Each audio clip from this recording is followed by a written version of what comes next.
Welcome to Season 2 of Liberty's Leading Edge Conversations. I'm your host, Nozipho Shabalala. Now, this series explores the future of work. As the relationship between people and organizations evolve, work is no longer just a place where we go to work, but it's become a place where we go to experience work.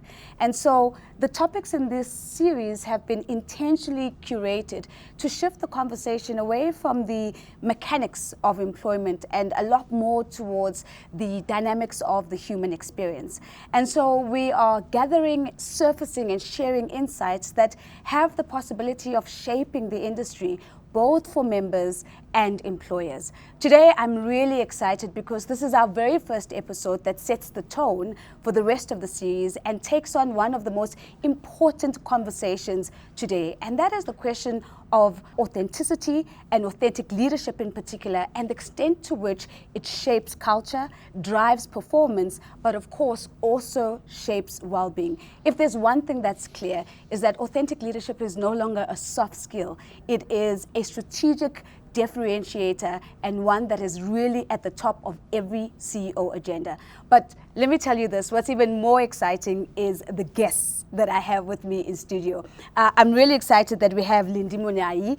She is the head of corporate benefits at Liberty. So we really have the leader in the seat today who's going to help us navigate this conversation. And joining her is certainly someone that is an industry shaper and shaker in her own right. That's Colleen Larson. And Colleen is the Chief Executive of Business Engage. Ladies, welcome. What an absolute pleasure to have you both. Great to be here, Nosy. It's very good to be here, Nosy. Thank you. Fantastic. So, Lindy, of course, I want to bring our opening question to you for you to really help us set the scene of why we're here. Why is this conversation important? And essentially, why authentic leadership has become such a driving force in how we think about overall cultures of organizations, performance of organizations, and perhaps as you answer that question, where do corporate benefits fit into this equation? Thank you. That's a mouthful of a question. Yes. But I think a very important one. So maybe let's start with just explaining why the conversation is important. So if we think about authentic leadership and its role in performance, no organization globally can claim to have mechanical individuals or people that don't bring their humanity into what they do every day. And those employees look after our biggest assets, which is everything that we do in an organization to get revenue. And if you're not, as an organization, thinking about how you treat your people, Sure. and who leads them, who directs them, and every day who's the person that listens and give directionally what needs to be done, then as an organization, you're not going to be sustainable. So it's important to think about the leaders that we have. And authentic leadership is, of course, a choice, it's an approach, but also it brings your humanity into what you do every day. So authentic leadership, as I have experienced, and also hope for those who are listening, embodies our understanding and our acknowledgement that we deal with people who bring their full selves into the organization. And if we are going to get the best performance, optimal results, we must think about how we lead those people and how we make sure that they feel comfortable and equipped and empowered to do what they need to do at work. But it starts with leading the people. So that's the one part. Then the second part of it is, so how do we take this authentic leadership into a performance space? And that becomes a critical component as us executives who are given the responsibility to look after people and provide the results for organizations. There, it is more around what do you give to these employees as a value proposition that are going to be making you either a good leader, a good organization, but also someone who retains their talent and attracts the best talent. And why is that important? Without good talent, you are just as good as everyone else. Yeah. Good talent, talented employees who bring off their best, innovations, creativity, all of those things become ingredients for a successful, sustainable organization. Yeah. And if you're not able to look after those people, then you're going to have a problem. You're not going to achieve your hard results. So as I said then, authentic leadership and having the right benefits or the right employee value proposition becomes critical, that's where employee benefits comes in. We are part of that employee value proposition. Sure. And if our benefits as an organization are attractive, better than your next door, you're going to get the better talent, and therefore you're going to be sustainable.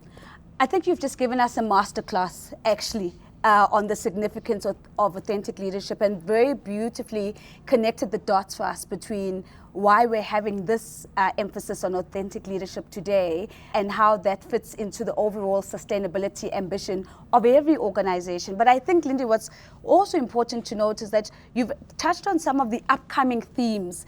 Colleen, though, it's so lovely to have what I would describe as an outsider voice in this conversation as well, because you have had your shoulder on the wheel for years now, building Business Engage, but also running other initiatives where you really are looking at gender mainstreaming, putting the gender lens at front and center of the corporate experience.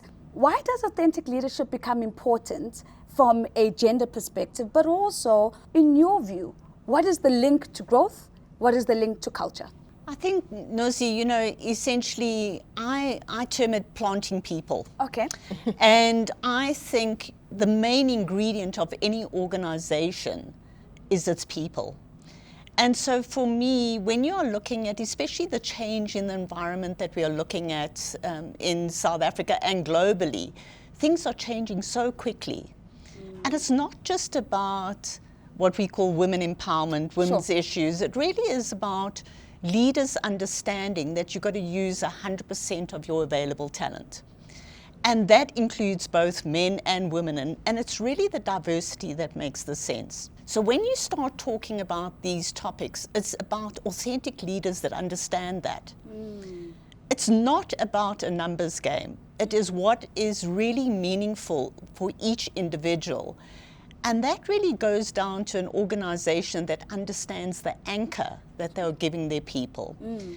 I often say that if you don't give people the trust that you are looking after them, they're going to start filling the gaps. Sure. And that's when you start getting uncertainty, you start getting people not being comfortable with where they are and wanting to leave. Yeah. So if you're really authentic, you understand what your people need, and you're attentive to how you're going to look after them, which then results in your people staying, in them looking at innovation, and really looking to help you to grow that organization, which obviously then looks after your shareholder, in the process. So, but it starts with your people. Yeah. And only if you really are deeply passionate about looking after your people will you see that as a result. I absolutely love the language you use. You talk about the invitation to use 100% of your available talent. And, it sounds like, of course, that's what you should be doing, but we know that that hasn't been always the case. And that's why, Lindy, I want to bring this question to you, because for a long time, I think we just thought authentic leadership was just another style, just another style of leadership. And you could swap out authentic for any other prefix without too much trouble. But now, the conversation sounds like we're talking about authentic leadership as a strategic driver. What do you think has fundamentally changed the conversation around authentic leadership? Firstly, I think academically, people have done a lot of research in this topic and concept. And it's become very clear that for organizations to realize, exactly as Colleen has said, they're 100% of their people, you need to put people in front of them, firstly, who understand them. 2, who's going to drive them, because after all, we are here for profits. Yeah. And 3, you need someone who's going to understand and come meet people where they are. So what are we talking about there? When people come to work, they don't leave themselves outside of the gate. Sure. When they clock in, it doesn't change the fact that they're leaders in their families, that they're leaders in their congregations and churches and areas of spiritual focus. It doesn't change the fact that some of them even have other businesses that they lead. And so when you are a leader, you do need to understand the people that are sitting in front of you. Let's talk about the youth that's coming into the business. Yeah. A very different generation with very different type of thinking and what is important to them. Now, if you take the generational types that are sitting in an organization and you think that you're going to lead them the way that you are, or the way that maybe your leader treated you 20 years ago, 30 years ago, you'll be hugely mistaken. So authentic leadership takes the diverse groupings actually of employees that come into our workplaces, and it says, I'm going to see you for who you are, the unique self that you are, with everything that you bring in, and I'm going to identify as a leader, what can you bring into this organization that I don't have, or I need to supplement, or is a gap. And that's why the value proposition that you offer needs to be of best value, because everyone else is going to be looking for the same person. Sure. And if you offer the standard same positions that everyone else has, you're not going to be competitive, and you're going to lose your edge with your talent. So authentic leadership conversations, I think, over the time, academically and in the practice, have shifted because we are now much more dependent. Even with AI, even with the digital innovations that have come up, we're still dependent on the people that run our organizations.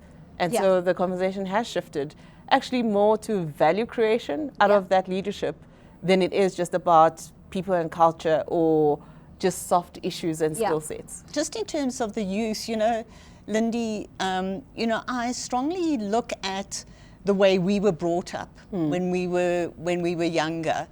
And the reality is we were brought up, you work hard, you study, and if you're really lucky, you get to the corner office. We weren't brought up with anything about purpose or, you know, what life means to us or anything like that. And so the younger generation, I believe, has just actually got it right, because that for them is so important.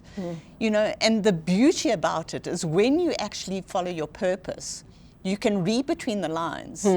And so I think from a younger generation, if I look at our future, I believe that we've got it made, because essentially they are seeing what they want for their lives. They don't have to look at what is work-life balance. They've already got that. They want that work-life balance. They want what we never had. And it's actually not a bad thing. It's not a bad thing, but Lindy, I would imagine it creates significant tension, because it means that the expectations walking through the door are fundamentally different from what the organization had prior to younger generations coming through been used to. I mean, one would think about almost like a default profile thinking when we even think about our corporate benefits, that there is a standard type of person. Suddenly you're saying, people walking through the door saying, I expect work-life balance. I actually expect to do purposeful work. I expect access to the leaders in the organization. So I'd love to hear your voice around how is Liberty thinking about, not across all planes of diversity, but particularly around the younger generation. What does that force the organization to do to accommodate and to be appealing to young people? Firstly, I think it's a necessary tension. Yeah. I think we've needed that as all organizations, not just financial institutions. I think in a practical way, one of the things that we've had to think about as Liberty, but also as a Standard Bank Group overall, is how do our products and our propositions talk to purpose? Sure. And purpose beyond just making money, purpose about, are we really meeting client needs? One, are we creating value? Are we thinking about the vulnerable clients? And are we making sure that what we do is sustainable and ethically right? Yeah. Are we not just doing the easy things? Are we doing the right things? And because of that, we've had to look at how do we actually construct our products? If you think about our investment products and some of the portfolios that we have, the question that's been coming through is, are you thinking about ESG? Sure. Are you aware of the climate impacts of what you do? If we are applying digital and AI into different innovations into our processes, do we realize the type of sustainable impact that those digital innovations will create now and in the future? So it's forced a conversation and a discussion that maybe even historic time, it will not have been on the table, but we are now much more constructive in having different voices come into the room when we're designing products, when we think about our client journeys, and when we think about which client is going to benefit from these products.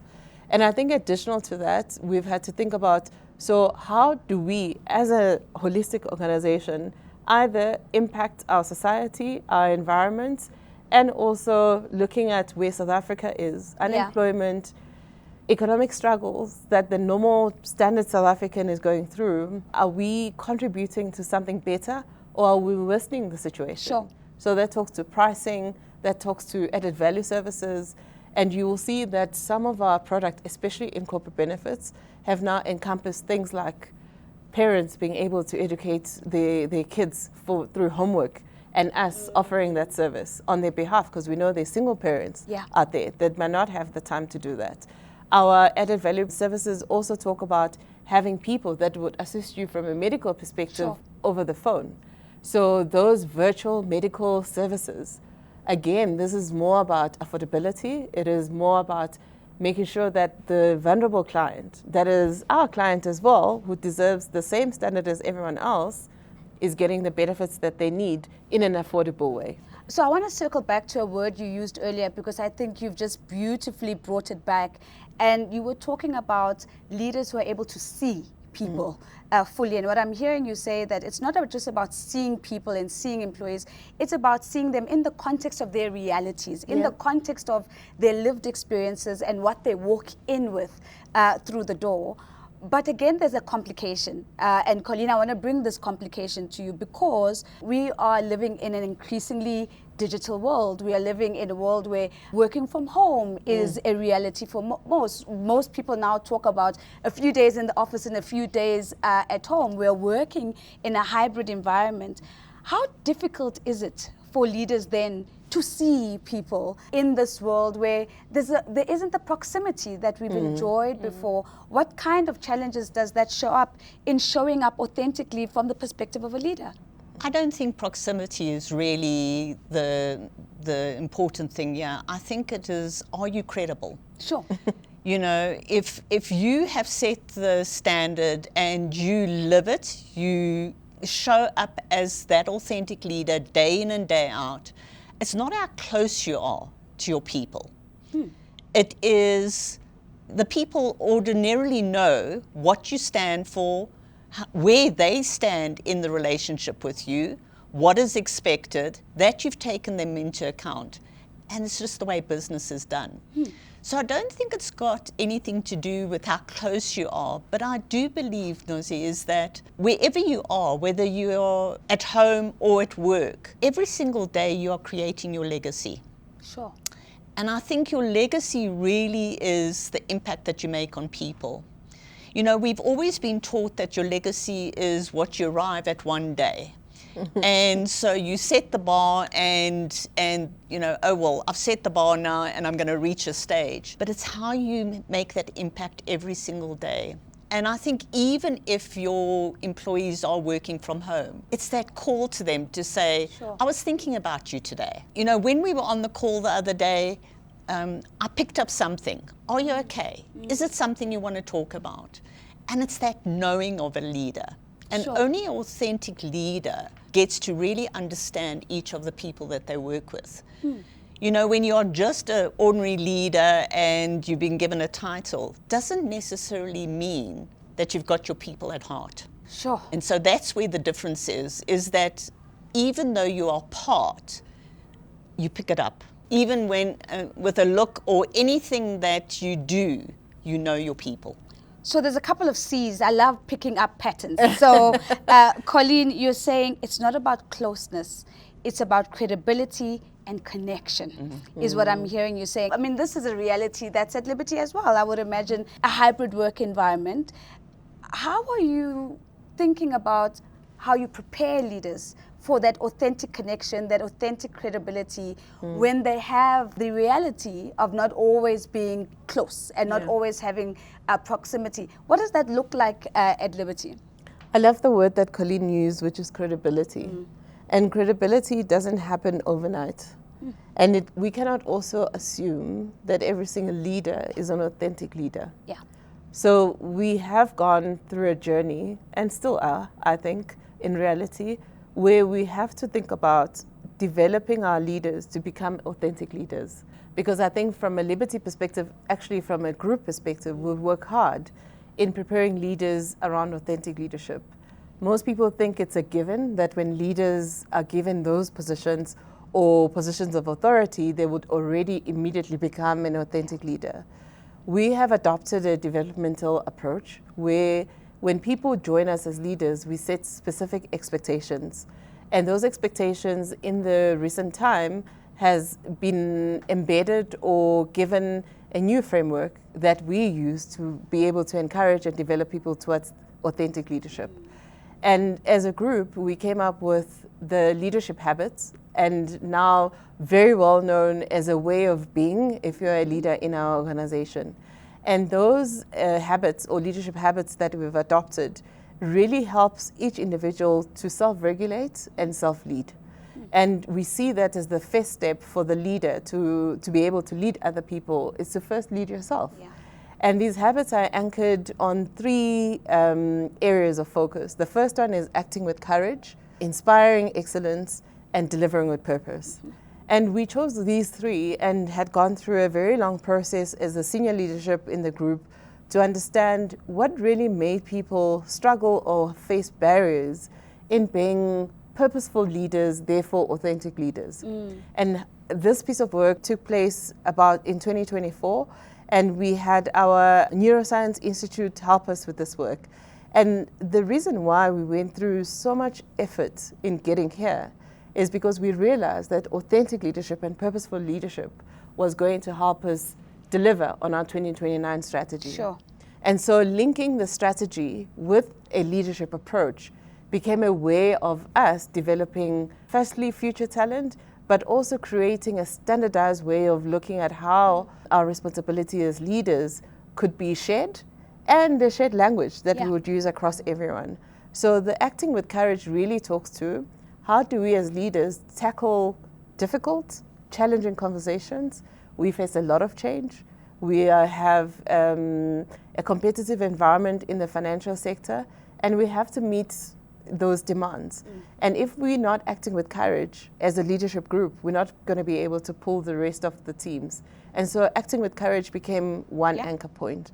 And then the inspiring excellence is about, we have to understand that we in tough competition with the rest of the market, and therefore excellence is an expected behavior and competence across everything that we do. And it also talks to the way that we treat our customers, either through the products or the services that we offer to them. And then lastly, delivering a purpose is really anchoring the fact that we can't do things without being deliberate, in essence.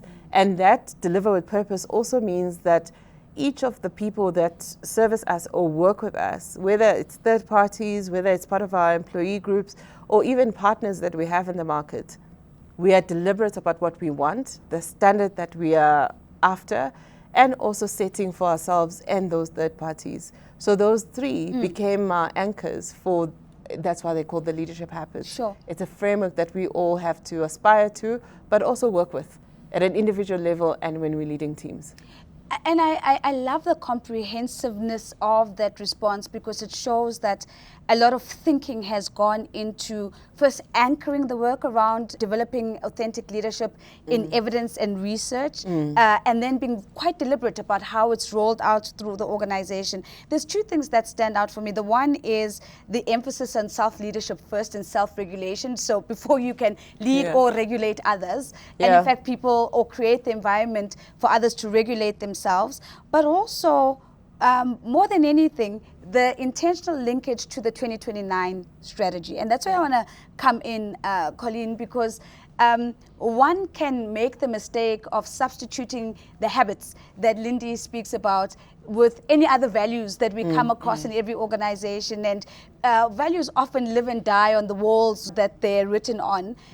And the rubber really hits the road in the extent to which they become real drivers of execution of a strategy. And I suppose I wanted to bring your voice in here to say, what are your thoughts on how Liberty has been so intentional about linking the strategic outcome of what they're pursuing with the behavior of what they expect out of their leaders and the entire organization? I think it's the intentional approach that is so exciting in terms of what Liberty's doing. But also I think, you know, when we start talking about excellence, we start thinking that, you know, your leaders have got all the answers and they are then responding and directing the staff.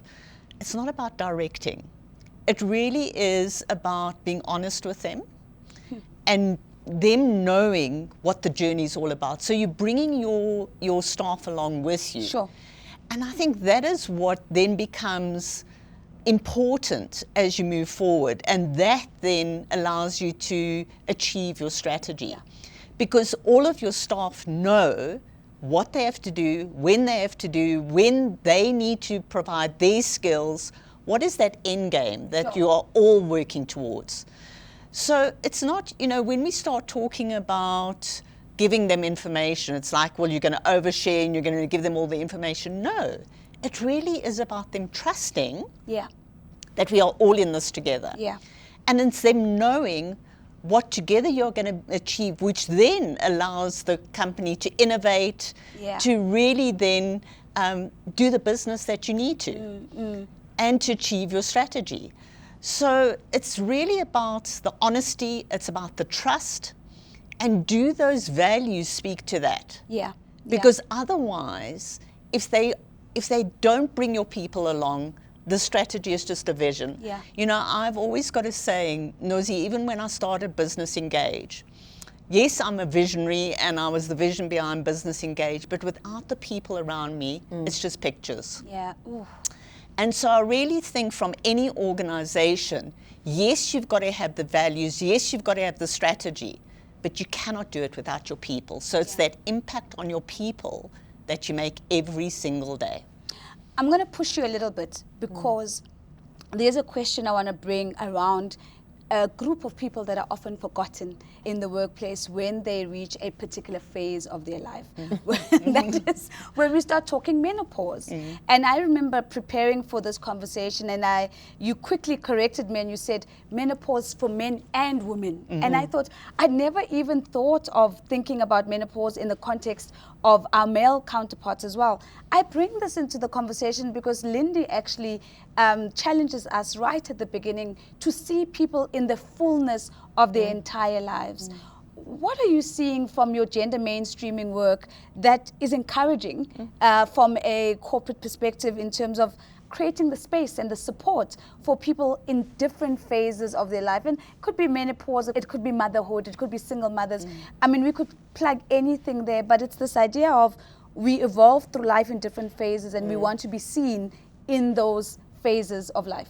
And that's why we call it gender mainstreaming. Not women's issues, women empowerment.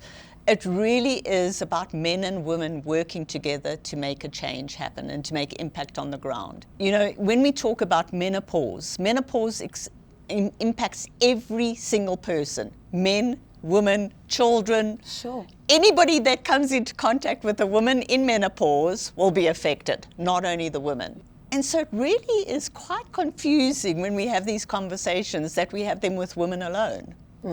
And then we are surprised when the men turn around and say, well, okay, so you're busy dealing with it, so that's fine, I don't need to think about it. Sure. And they don't understand. So whether it is motherhood, whether it is any other topic that we are talking, don't make it a women's issue. Yeah. Make it a business issue. Yeah. It's a business imperative that the people within the organization feel included, feel wanted, feel important. Yeah. And you can only do that if you're mobilizing the staff as a whole. And so gender mainstreaming is the way to go. Sure. Not women empowerment, women's issues. So as you're listening to that, Lindy, I'm quite sure that you're thinking, sure, there are lots of groups that could flag that they're being left behind. I mean, for some time there was a lot of focus on the girl child in South Africa, and now we're beginning to hear voices saying, oh, but as you focus on the girl child, have you forgotten about the boy child? In the same way we talk about the young generation coming into the workplace, there are those that might consider themselves a little bit older because they've been here in the organization for long, but they still have something to offer, and they too would want to feel seen and have a sense of belonging. I want you just to begin to wrap this conversation for us by linking the importance of actually seeing all the pockets of diversity as an important function of well-being. Yeah. Because I think that's where we started, and I want us to close the loop around how important is it for people to see themselves in how the organization supports them as an overarching way of really seeing well-being as an advantage where they work? That is an interesting topic of conversation, because I think it affects all of us. If I think about it, anyone that sees themselves as the other has a sensitive spot around how does the organization think about me. Yeah. And the other in South Africa has, I think, traditionally been about race, traditionally been about gender, and now we see the generational differences also come into play. Yeah. I also think that we have additional categories of other that we need to think about. So take people who are about to retire, that feel that their work life is now coming to an end, and they're starting a new process. In Japan, they have researched and have also allowed their retirees to be the one that train their youth, have decided that their retirees will be the ones that become ambassadors in organizations. Sure. Because they hold the experience, they hold the knowledge, and they also hold the maturity. And therefore they become the right ambassadors and the right people to develop the younger employees that are starting off. We have a lot of retirees in our organization and externally.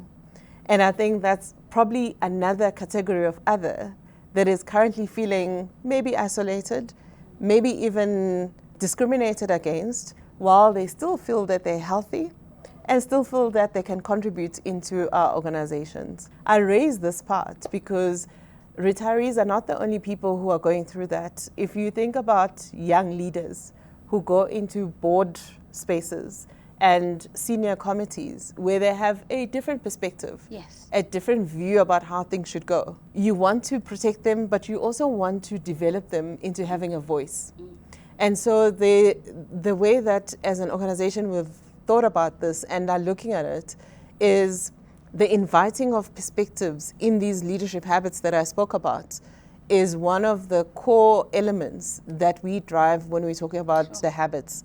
And inviting perspectives means it doesn't matter who you have, whether it is a disabled person in your team, or it is someone younger than you, someone from a different culture, someone from a different religion, someone who speaks a different language, might not look exactly like you.